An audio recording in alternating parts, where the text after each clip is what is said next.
Welcome to Keep Hustling, where we are going past the why to get to the how. I'm your host, the always hustling Aaron Gordon, aka NY Risk Advisor, aka Mr. #Keep Hustling.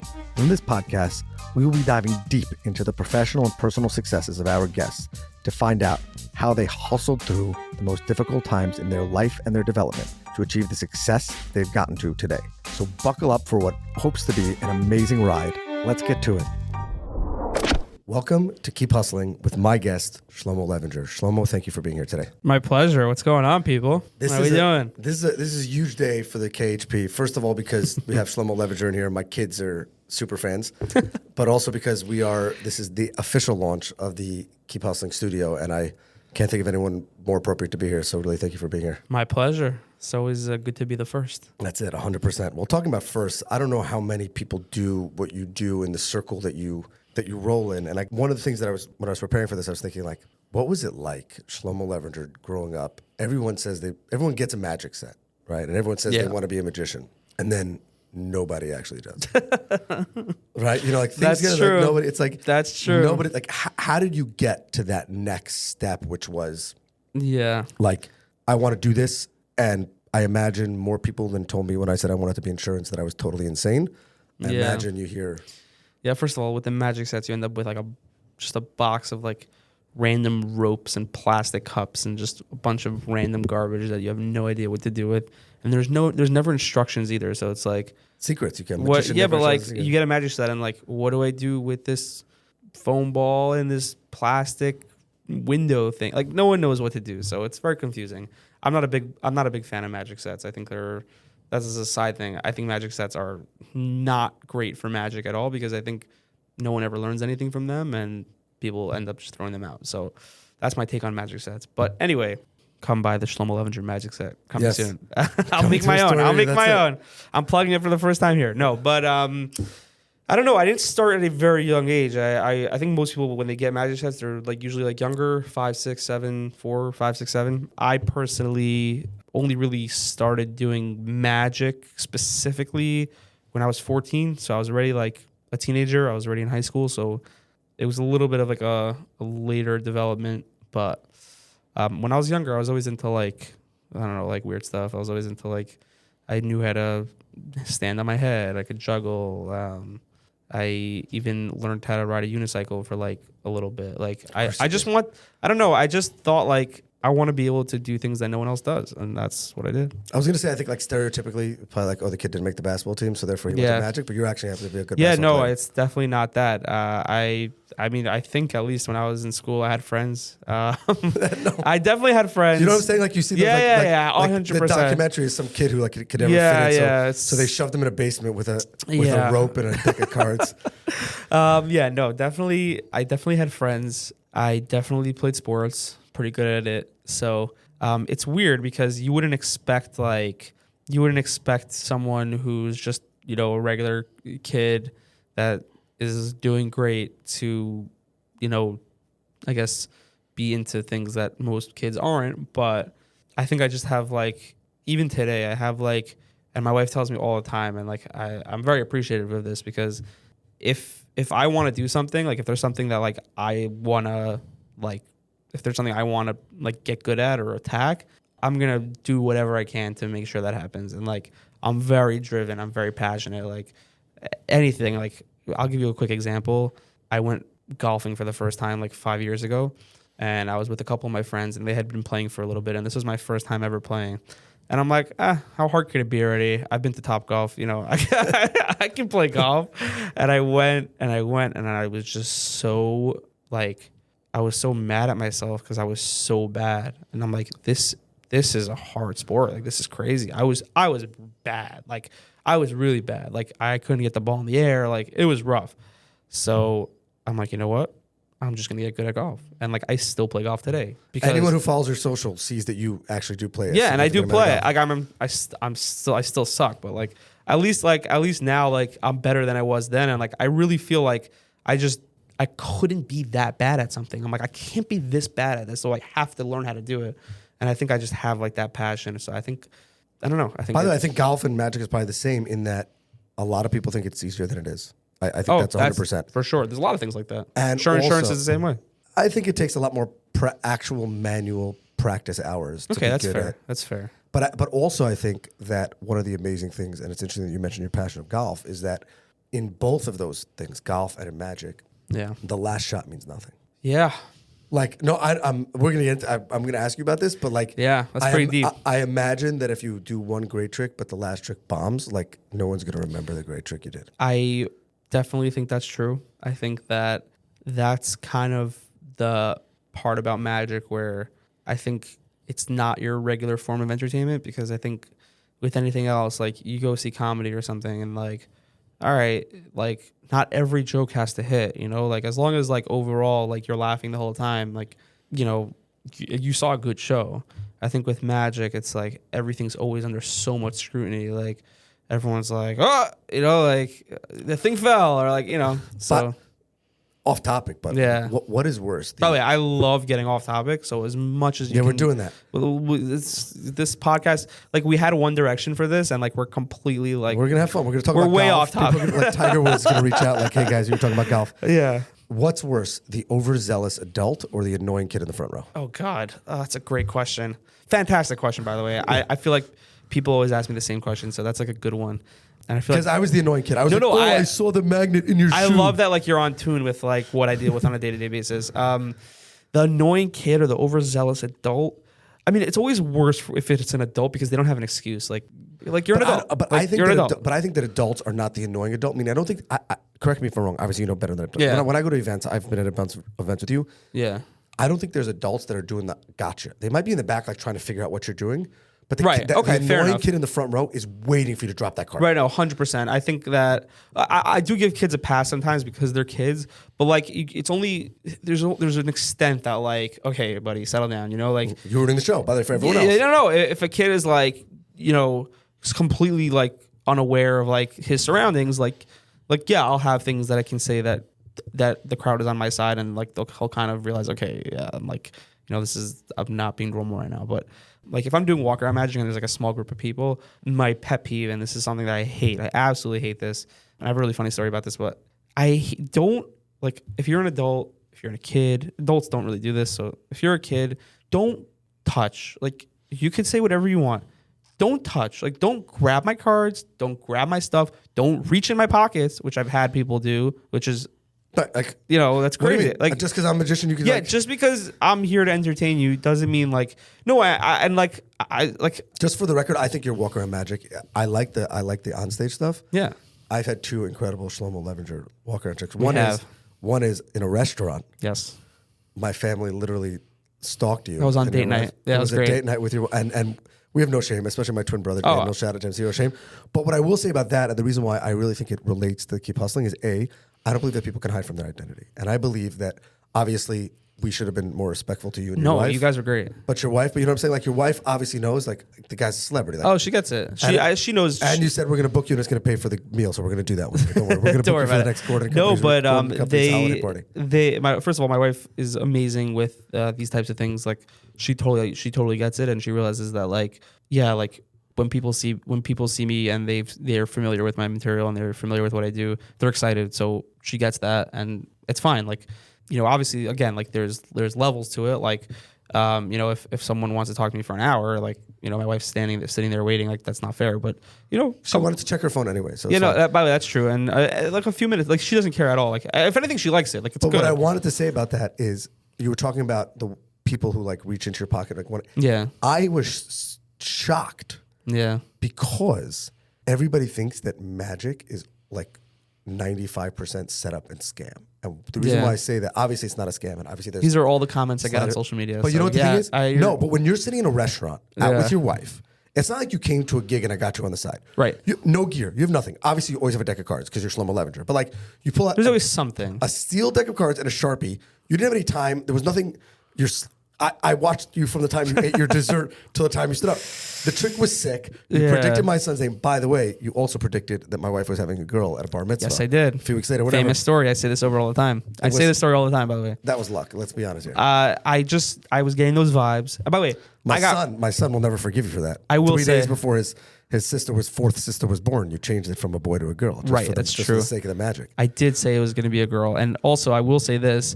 I've been getting very good at this, by the way, because you were the first time I ever made these baby predictions. And recently over Pesach, I had someone come over to me and ask me the same question. And they actually knew what they were having. And I told them that it was going to be a boy. They had 3 girls. I said, you're going to have a boy. And she said, I already know what I'm having. I'm having a boy. You're right. That's number 2. So I'm 2 for 2 on that. And then crazy, my wife's friend, she actually just gave birth today. I literally 6 months ago said, guarantee you she's having twins. Gave birth today, had twins. So I'm 3. This might be my new business, people. Here we go. Here we go. The Levinger billionaires. It's actually crazy. Like, I don't know why it keeps happening. But I want to get back to the hustle, and that is, so you choose this path. I imagine your parents probably thought it was cute. Yeah. Like, oh, he's going through the magic stuff. I don't know what they thought, to be honest. But like, yeah, the hours, man. Yeah, I think I was so focused on it. Like, I think I just didn't even like looking back, I'm like, did I even think about like, I don't know, did I even think about like what else I could be doing with my time? I feel like in the moment I was so focused on like what I was doing and like really like hustling. Like I don't even think I was hustling. I think I just like I was so invested in what I was doing and like practicing, learning, all that. I just I don't know. It was crazy. Was there a time when you were like, this is it, I'm in? Like, meaning, obviously, I imagine there was like I asked people about the most pivotal moment in their career. Was there like a show or like a trick that just clicked and you're like, oh, this is it? It's a good question. I don't know if there was one specific show because I think every step of the way it was very like a gradual process. Like I think when I did my first show, I'm like, wow, that's crazy. I just did a show. And then when I did, my first, like, I don't know, whatever it was, camp show, I'm like, okay, wow, I'm doing it. I'm doing camps. This is crazy. Because, like, in my mind as a kid, I'm like, that's where all the good magicians are. And then I realized, like, okay, no, they're not. That's not the level I want to be at. I want to grow from there. And then you keep pushing yourself. Every milestone, you're like, wow, like, all right, I'm doing it. And then eventually, you get to see the bigger picture of, like, what that process was like. And I think, I don't know, is there like a specific moment? I'll tell you, there was one of the, and we'll get into this obviously, but I think definitely one of a career defining moments for me. And by the way, I just have to put this out there. Before this situation happened, thank God, I was doing pretty well already. Like I was already like, my name was already getting out there. Like I was super busy. Like I was doing a couple gigs a week. Like, I mean, I wasn't charging that much, but like I was busy. Like I was making good money for a single kid. And I think that the thing that was really like a career defining and, it started this whole athlete/sports trend was really like Mike Trout because everyone's got to check out that video. Send me the link. We're going to put it in the show notes. Everyone's got to see that video. And if you haven't seen it, I don't want to get too much detail because I want you to watch the video, but I basically went out to California and, hung out with Mike Trout for an hour and showed him a bunch of magic.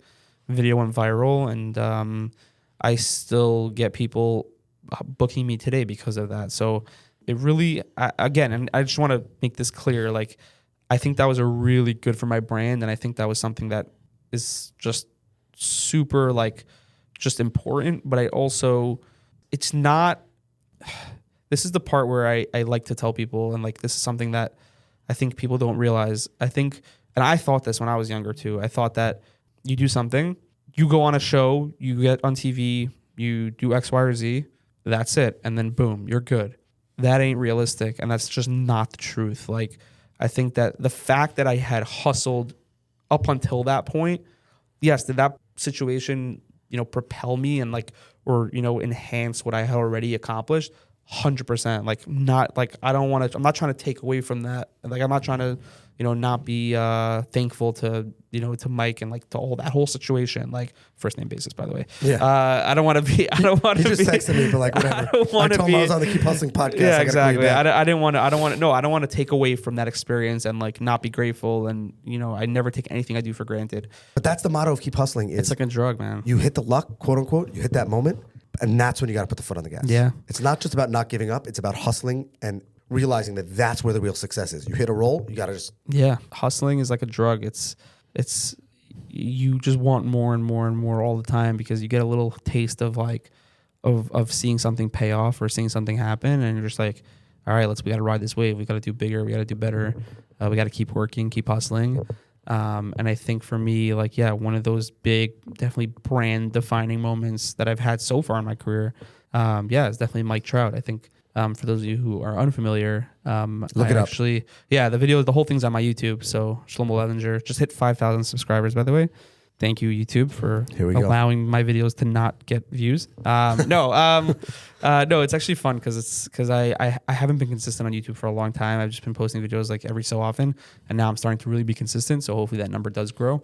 But side point. Anyway, so the whole thing's on YouTube. Basically, I went out to LA. Mike Trout invited me out to come hang out and show him and some friends some magic.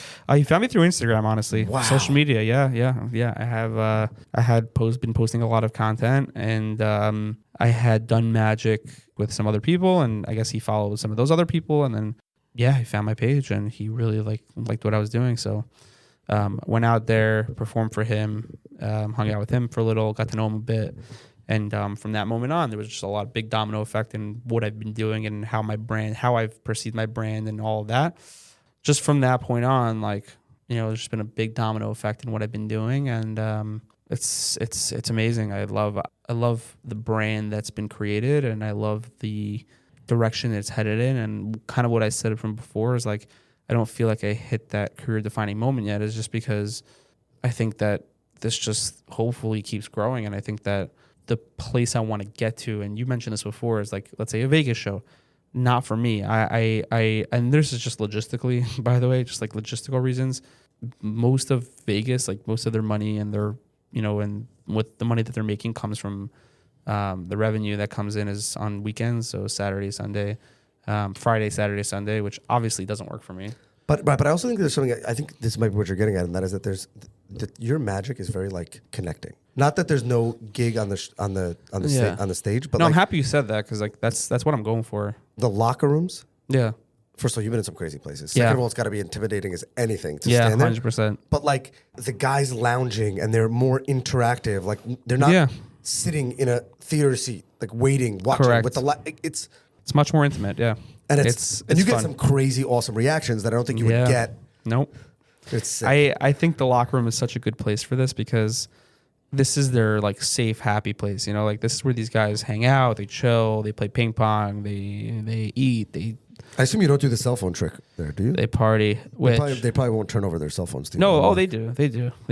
Yeah, as long as it's part of the show, And then I'll just pickpocket some, I'll take some.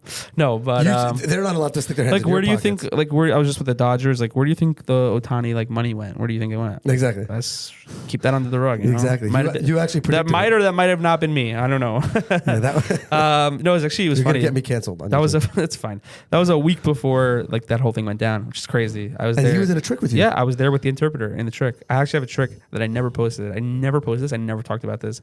I have a trick where I actually have this one trick where I'll turn $1 bills into hundreds, and I did it for him and his interpreter, and his interpreter loved it a little too much, He's like, oh, this yeah, exactly. He's like, I need this guy in my life. Yeah. It's I'm gonna kidnap this 11-year-old guy. No, it was funny. I actually have it on video, and I don't know if I'll ever post it, just because I feel I don't want to throw the person.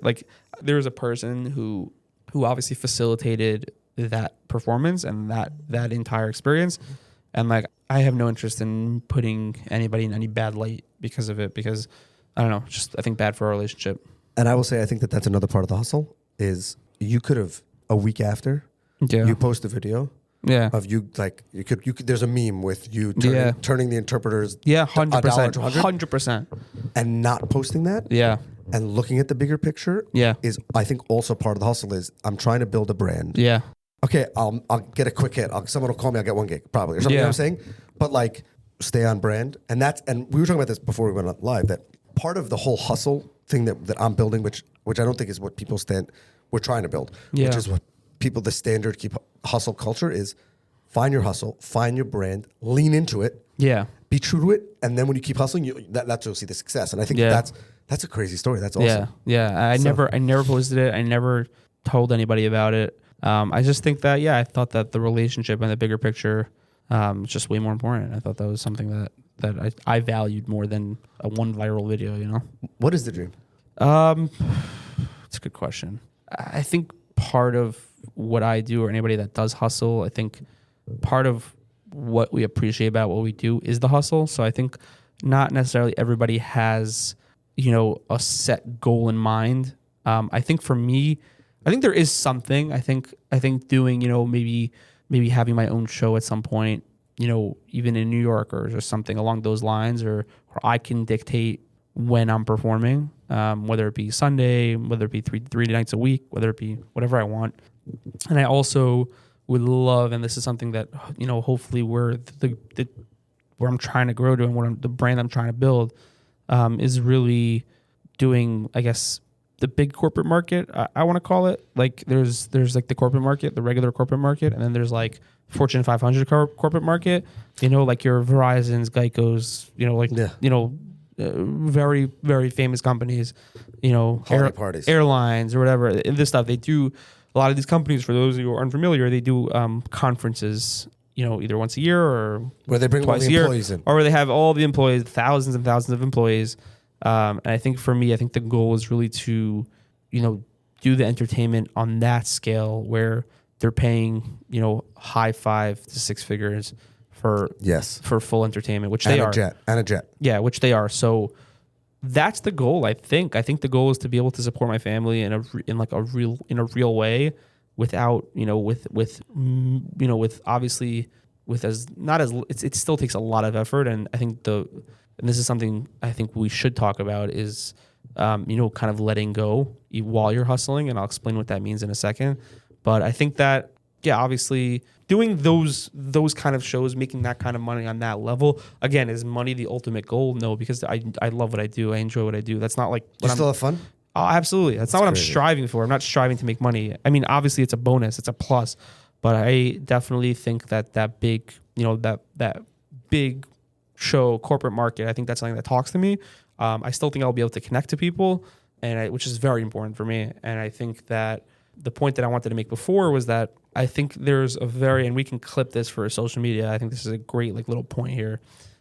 When people talk about hustling, right away, they think about one person hustling. I'm hustling. I'm trying to do something. I'm trying to do this. I'm trying to do that. They think about it for themselves. I think part of hustling is letting go of the things that are dragging you down. Meaning, for me, right? If I'm able to create a team around myself that can do a better job of what I'm doing, that will take you so much further than you will by doing things on your own. And I think people think like, oh, I need to do it. I need to be in charge of this. I know what I want. I know what I'm looking for. I know what I want in this video. I know how my show wants to look. If you're able to build a team around you that supports what you're doing, you'll go so much further than you will if you're just doing it by yourself. If I have a lighting team, if I have a sound team, if I have a social media team, if I have a marketing team, and that's the brand, and I'm the face of the brand, but I have the people around me doing the things that right now I'm doing everything by myself. But eventually if I have that team, and you're paying them real salaries, but again, you're making significantly amount of more money. So it all balances out. Yeah. And I think what's amazing about that is that, do you hear what I'm saying? Like, and I think that a lot of people don't realize can talk about teams, but they're not for you to say that, and for you to have that recognition and that understanding of that next level hustle, because that's what everyone said, right? Yeah. Figure out where your time is best served. Yeah. You don't do a $20 an hour task. Right. If you could be making 500 doing a show or 1,000 doing Correct. a show. And obviously it takes time to build that up. But what's fascinating to me about the fact that you would say that is a lot of people say that in the super corporate realm. And it's like, okay, obviously if I can get someone to do this, then I can be out selling more. Your business is you in your hands. Yeah. Like you should be. Yeah, but there's so much more to it. What I'm saying is, you should be the last person to say that. And the fact that you have that recognition, I think that shows that you've thought about the hustle and that you've thought about where you want to go. A lot of people would say, what do you mean? It's me, and I could just me, and then I could just. But I think a big part of that is also patience in terms of knowing when the right time for that is. Meaning, if you're gonna jump on that too quickly, and you're not gonna get enough bookings that you can't even pay your employees, then what are we doing, right? So you have to be in a place where it has to come at the right time, and that's just patience and knowing, okay, where am I at? Can I afford to pay a lighting team? Can I afford to pay? And people say fake it till you make it. And I do believe in that to an extent. I think like you have to be responsible in how you do that. Make yourself look good. Put together if someone emails you and you want to send them a super professional looking email with highlight reels and whatever of you doing big corporate shows, and they're from, realistically, you've only done like 2 or 3, and they're just from those 2 or 3, and you want to pretend like you have this, persona that, oh, I'm Big Show Bob here, and like, pay me $50K, like, fine. I'm with that, by the way. I'm on board with that. Get Dave Levinger to do your... And by the way, we're working on it. I'm on board with that. And like, no, I think I'm at the point where I think it already fits my brand. But I think like if you want to fake it till you make it, I'm 100% with that. By the way, that only works if you're able to deliver. If you're able to deliver from what you're showing. So if you have this sick like highlight reel or whatever, and then you show up to the gig and your show sucks, like... And you don't know how to talk. It's like the highlight reel doesn't matter. That they will never pass your name on to anybody else, and you'll get that one gig, and that will be the end of it. And people will fall for that a couple times, but then eventually you'll peter out. I think fake it to make it's important, but I also think that there has to be a right time and place for everything. So don't overstep your boundaries. Like don't overstep like what you're doing. Kind of keep it. You want to make yourself look better than you are, but only to a certain level where like it kind of matches with what you're doing. If that makes sense. 100%. Like, yeah. 100%. Shlomo Levinger, you are the man. Thank you for coming in. Thank you for being in studio. Dude, that felt like 5 minutes. Thanks for your patience. Thanks for going off topic. Yeah, always. That's it. We have a closing tradition on the podcast where we ask our guests to leave us with their favorite motivational, inspirational quote, what it means to them, and take us home. So I'm sure yours is keep hustling. That's your. That is your one of them is keep hustling. One of them is keep hustling. The other one is. Do you have any others? What are yours? Yeah. So okay, fine. I'll do the ending before you give your quote. I'm just thinking. I'm stalling so I can think. Do well by doing good. Do well by doing good. What does that mean? It means that you can make a lot of money and be successful by not doing good, but you won't be doing well. Doing well in life, personally and professionally, comes from doing good. And in any profession, in any field, you can do well by doing good. Yes. You don't have to do bad to be successful. You don't have to. You don't have to sacrifice. You don't have to sacrifice, and you can do well, and you're doing good. And by the way, if you're actually doing good, you won't need as much money. You won't need any of that stuff. You can just do well by doing good, and you'll feel great about it. Right. By the way, I'm 100% on board with that. Like, I think this is something that I think is very important too. Like, I think I've said everything is so important, but I think this is very important.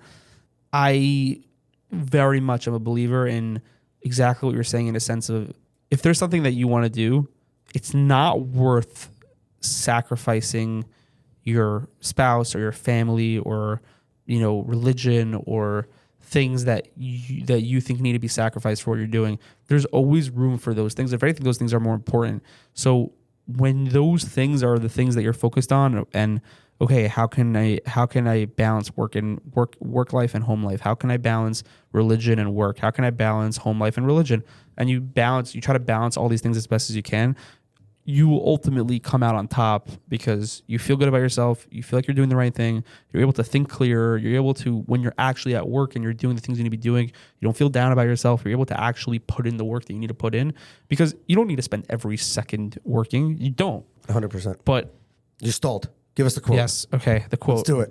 The quote. But that was, I think, a good. That was good. That was good. It was good. Thank you. Really important. Very important. Very important. Yes. Very important. Okay. I'll give you one. This is something that's like a classic, like Yiddish, like quote, but I love like the humor in it, and I think that this is something you hear like old people say all the time, or like I've read this in countless books, and it's like the classic like one thing that like people who aren't Jewish or like whatever, like this is like one thing that they like know like about Judaism. They'll be like, oh, and they'll like quote you this quote, but that quote is obviously, "Man plans, God laughs." Man plans, God laughs. Bam. Yes. Good job. Shlomo Levinger. And I think that's such a, I hate being that guy, but I'm going to be that guy.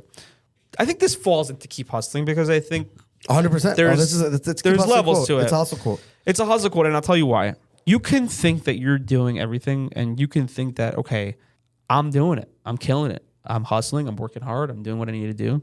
At the end of the day, there's only one person who decides what happens, and that's God. And you can't take that away from anything. So, and by the way, that means that what you think is not going to work out can work out just like that also. 100%. So if you think something's dead in the water, it could be completely not. And if you think I just worked so hard on this project and it should do extremely well, sometimes it just doesn't. And I see this all the time, by the way. I'll put out content. I'll work super hard on a video. I'm so proud of this project. And it's just like, it does not as good as I think. And then there's something I'll be like, you know what, let me just put this out just because, like, why not? Like, I don't really want to, but like, all right. And you put it out and it will just blow up. Like, I have no control over that. But at the same time, like, you know what? I think hustling is just about working hard, doing what you need to do, making yourself feel good. And then God takes care of the rest, because I think it's just about that mentality of, again, like you just said, being in that good headspace. And once you're able to do that, you're able to serve God better, you're able to be with your family better, and you're just able to have a better life. And then God will take care of it. Like, it just goes. Like, it just goes. You're going. You're not. And again, that's what makes, like, what I do, and I think anybody, like, so much easier. It's such a, like, a relief. Like, it takes away so much of that anxiety. It's just like 100%. I'm not in control. Like, I think I am. Like, I'm doing the best I can. Like, I'm coming on this podcast. I want people to hear what I have to say. But at the same time, like, I'm just doing something that I enjoy doing. I love talking. I've been talking the whole time. Like, I love this. No, I love talking. Like, I love doing what I'm doing. But, like, just, I don't know. Like, you're able to, like, let go and just let God take you. That's it. And I think it's so important. Shlomo Levinger, thank you for being here. My pleasure. This has been another episode of Keep Hustling. Remember, do well by doing good, and always keep hustling. Yeah, I think we have to do a trick, though, right? Should we do a trick? Do we have to do one? We have to do one. Oh. I think it's a legal. Let's do it. I was about to stop the recording. It's a legal contract. It's a legal part of this. I'm very nervous. Here, we'll do this. I'll keep it simple, just because. I'm not giving you my phone. Just because. Don't give me your phone. I'll take it. Here's what we'll do, and I'll keep this. Your pen, paper. No. I'm thinking. I have. You know what? Do I have anything with me? I might. What do I have here? You know what? Here. I like this. This is fun. I'm very nervous. I want you to think the of. host and I'm nervous.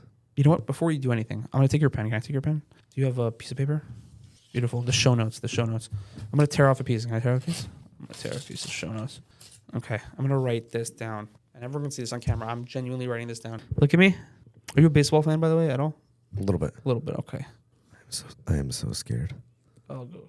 By the way, if you're listening and you're not watching on YouTube, make sure you watch this on our YouTube channel. Check out our socials, because we're getting a live mind reading by. Yeah, I'm just Shlomo writing something Levinger. down for those of you who aren't watching this and you're listening to this. First of all, what are you doing? Go watch it. Go watch it. But number two is two of the best looking guys in America right now. Just throwing it down in the Keep Hustling studio.